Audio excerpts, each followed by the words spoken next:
Hello friend, my name is Asindra and today I'm going to continue playing for you Once on a Windswept Night.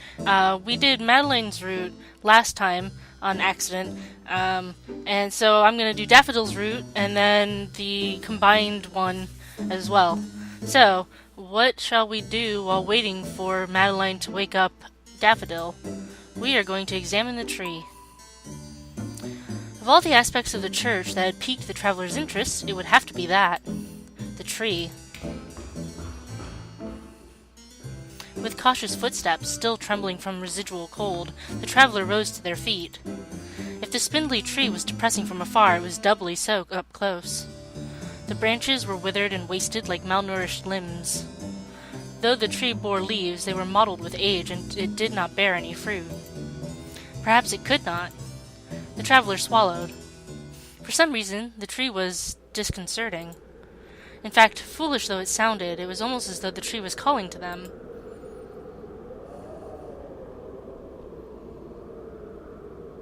Me. Please. Help me.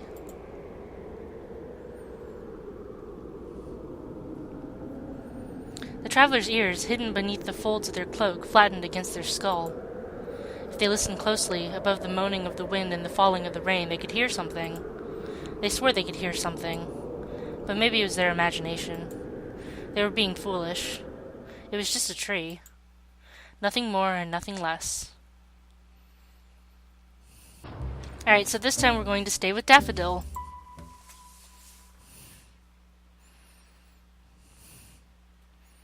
Well, this is nice. Ha! Daffodil scoffed dismissively, turning her snub nose up in the air. The traveler and the nun were sitting together on a pew. The traveler still had their cloak about their shoulders, the hood obscuring their face in shadow. Daffodil, meanwhile, had her arms folded and was tapping her fingers against the inside of her arm.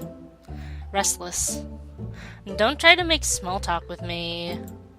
But you looked bored. I was just trying to lighten the atmosphere. If you want to lighten the atmosphere, you can start by telling me what you're doing here. Maybe then I'll trust you. The traveler shifted a little. They frowned inside the folds of their hood, but it was an empty gesture. It wasn't like Daffodil could see. It is as Madeleine said. If there are no valuables inside this church, why would I bother coming to steal them? There's more to life than bronze or silver. What, then? I'll let you work that out on your own, Mr. Tall, Dark, and Not So Handsome. Huh? You don't think I would take advantage of you, do you? I don't think you would take advantage of me, no, because I'm too smart to be tricked, and I'm not pretty either. But Madeline... Daffodil sighed wistfully, and the traveler was struck by a peculiar feeling. Was it just their imagination, or did Daffodil sound rueful? The traveler doubted Daffodil were rueful because she wasn't pretty enough to be harangued, but maybe, just maybe, she was a little jealous of Madeline? Don't worry, I won't do anything. Yeah, well, you try and I'll kick you. I don't think nuns are supposed to kick people. I don't care what nuns are supposed to do. The traveler frowned again, though Daffodil couldn't see it. It was easier to talk to people, the traveler mused, when one could see your face. But in this instance, it would probably make things more awkward. Daffodil claimed not to trust the traveler, but the traveler was certain she would trust them even less if she knew what they really looked like. If you do not care, why did you become a nun to begin with? We hardly know each other. Why should I tell you something personal like that? True. I apologize if I got ahead of myself. I was the one who was asking the questions. What about you? How did you end up in this church? Well, it isn't a very exciting story. I'm a traveling merchant, you see. Traveling? I did think your accent was strange. Where are you from? Praline. Oh, I see. Not too far away. It's over the ocean. At least you don't come from Battenberg. I hear those lands are populated with cannibals, even the queen herself. The Daffodil was getting rather too excited by the prospect of cannibalistic aristocracy, and coughed, shaking her head. It just wasn't proper. Madeline would have been disappointed. Praline is foreign, but it's not too foreign. Dequa imports a lot of fabrics from Praline, fruits and vegetables too. You seem rather knowledgeable about all this. My father was a merchant. I picked up a couple of things. But Daffodil's expression shut down upon the mention of her father. Maybe talking about him was painful. So did you come here to sell your wares? That's right. I was traveling to Castella. Ah, for the elven market, I see. Is that why you got a ride with a goblin? Yes, he said he would help me for a small sum of money, and I was too tired from my journey to be discerning. The traveler gritted their teeth together. But he tricked me. Daffodil looked largely unsympathetic. Of course he tricked you, you idiot. What do you mean? You were going to the elven market. That's one of the most popular markets that caters to elves, goblins, and dwarves from miles upon miles around. He was probably going to the elven market too, and didn't want to help a potential competitor. The more sellers there are, the more potential profits are divided. That's common sense. But he said he was going to Charlotte. Then he was lying, obviously. Do I need to spell it out for you? It all sounded so simple when Daffodil said it like that, but at the time the traveler had not even considered the possibility. They really must have been tired. They were usually shrewder than that. Maybe it was the boat journey. Being rocked back and forth on the waves tired them, particularly under all the bright, blinding sunlight. Sunlight wasn't very good for the traveler's eyes. Maybe I was wrong to be so suspicious. Somebody this naive can't be a bad person. I am not naive. I was tired, that's all. Sure. Daffodil waved one hand dismissively.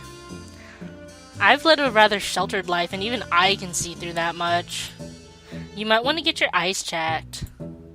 Oh, if only she knew. The irony at that moment was rather too delicious. Say, I'm curious, what kind of wares do you sell? The traveler pondered.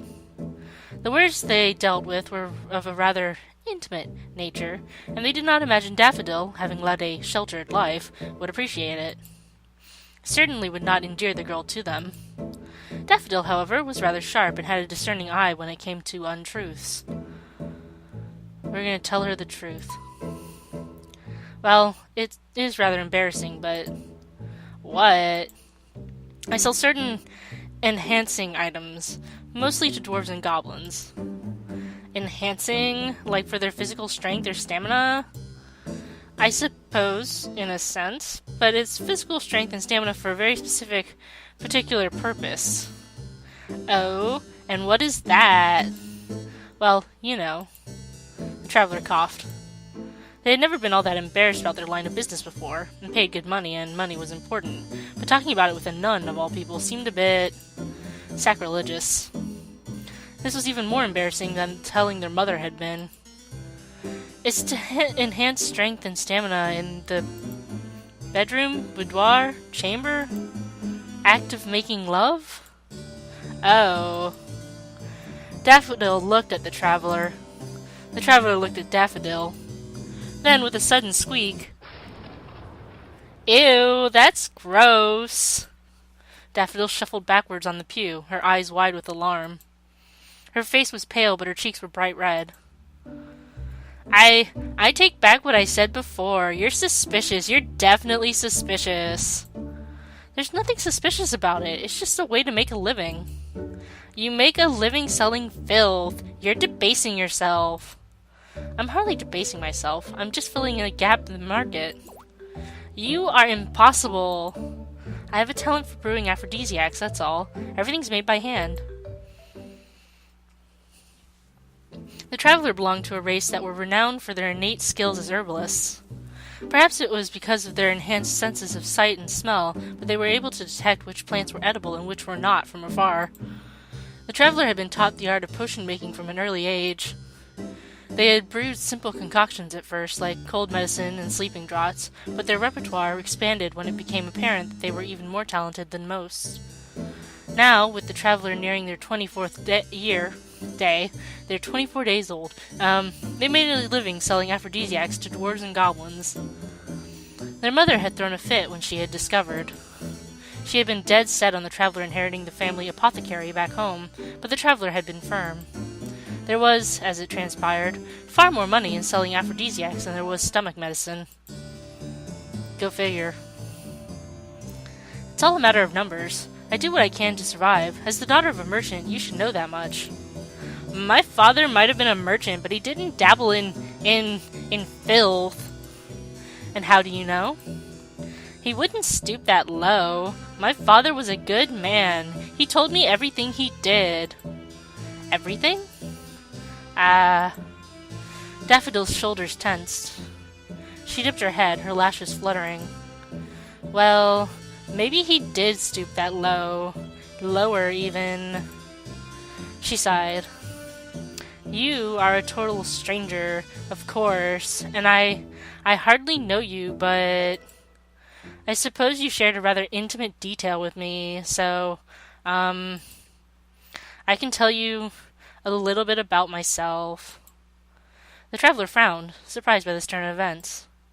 They had not imagined Daffodil would open up to them, not while they were still wearing that hood. Why, then, was Daffodil suddenly so meek? Maybe she was lonely. It must have been lonely living alone in a church with only Madeline for company.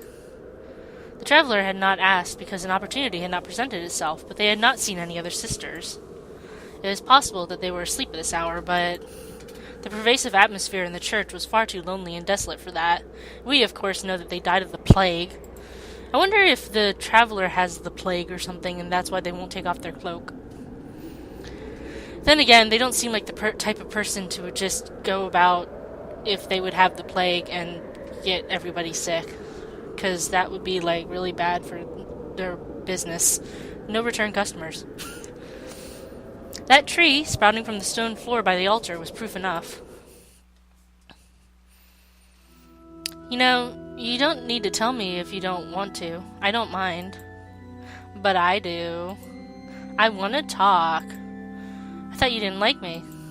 I don't like you. And I like you even less knowing your line of work. But I appreciate that you were honest. How could you tell I was being honest? You're an earnest person. I can tell, not by your eyes, but by your voice. I don't need to see your face to know that much. Does that mean you trust me? I did not think of it like that, but maybe. And you said Madeline was too innocent. She is innocent, but at least she has never been tricked by a goblin before. True. Even if I was going on an important business trip, I still wouldn't trust my welfare to a goblin, of all the foolish things. I know some goblins who are rather nice. The ones who buy your wares. Yes, well, those are business relationships, not personal ones. And I should hope so, too. Honestly speaking, their line of business did not distress the traveler. They did not want to mull at length over what their clientele was actually going to do with their wares. That was a mental image nobody needed. Well, if you don't want me to tell you, I won't. I have no interest in interacting with someone who isn't interested. No, that's not true. I am interested, I swear. Not only was the traveler curious by nature, but they were interested in Daffodil. Over a relatively short period of time, the young nun had endeared herself to them. She was an interesting girl, and the traveler wanted to learn more. Well, where should I begin? You could try the very beginning. It's a very good place to start. Daffodil nodded her head, a faint smile curving the corners of her lips, and the traveler laughed. That was a quote from a popular musical. The traveler had managed to secure cheap tickets in Praline's capital a few months ago.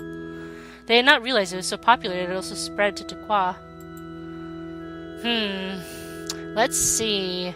My father was a merchant, like I said. Daffodil's voice dropped to a low whisper, reminiscent of a quietly flickering flame. The traveler, despite their enhanced sense of hearing, had to lean in just a little closer so they could pick out the subtle shifts in her tone. The rain outside continued to fall, sluicing down the stained glass windows.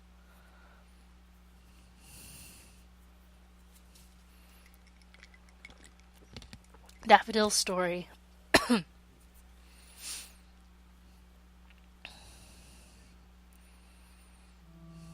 My mother died when I was a baby, during childbirth, I think, but I was not too upset about that. I know it sounds callous, but I never met her and I did not know who I was supposed to be missing. My father was upset by her passing, I suppose, but he was a busy man, and maybe he was too overworked to mourn her properly. Or maybe he took on more work after she died so he would not need to think about how lonely he was after she was gone. I did not see my father very much. I was left in our family home with my governess and the servants, but I was not lonely. My governess, Bernice, was a very nice woman. She was young and pretty, and she spoiled me. My father was rich, you see. He grew richer after my mother's death, and he instructed the governess and my servants that I should want for nothing when he was away.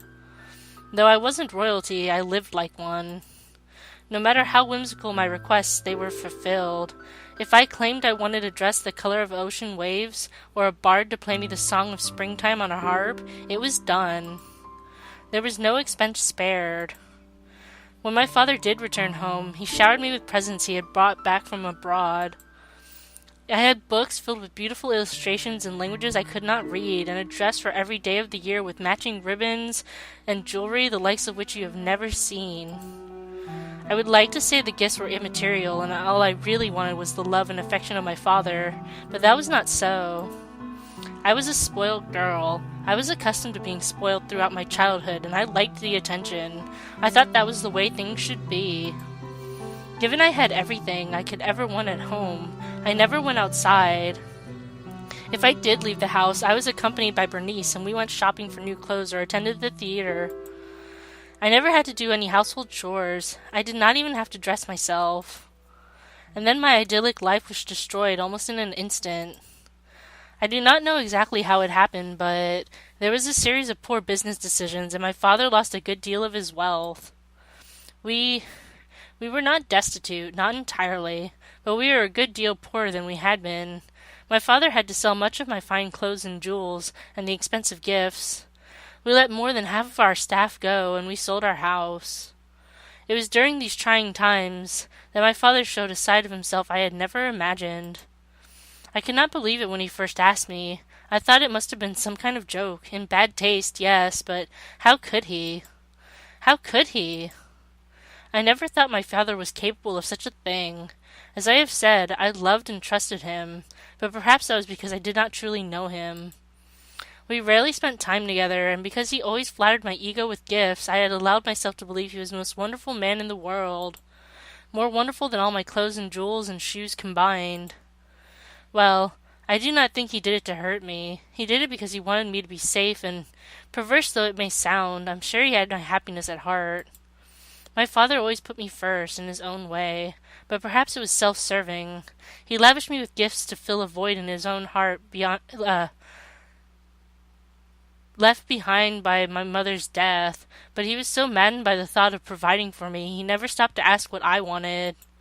And he did not ask now. Maybe his selflessness was just a mask to hide his true selfishness. Okay. Sounds like he tried to sell her into prostitution or something. Daffodil brushed a strand of hair behind the shell of her ear with a shaking finger. The rain continued to drum against the windows. The moisture trickled slow, steady trails down the stained glass. How long had it been raining? 4 hours? 5? What time was it, anyway? The traveler's body was weary, but they could hardly sleep now. Not when Daffodil was so deeply lost in her own thoughts. My father, The he caught in Daffodil's throat. It sounded like a sob when it escaped from her lips. He wanted me to marry... He wanted me to marry a man who could provide for me. A wealthy man.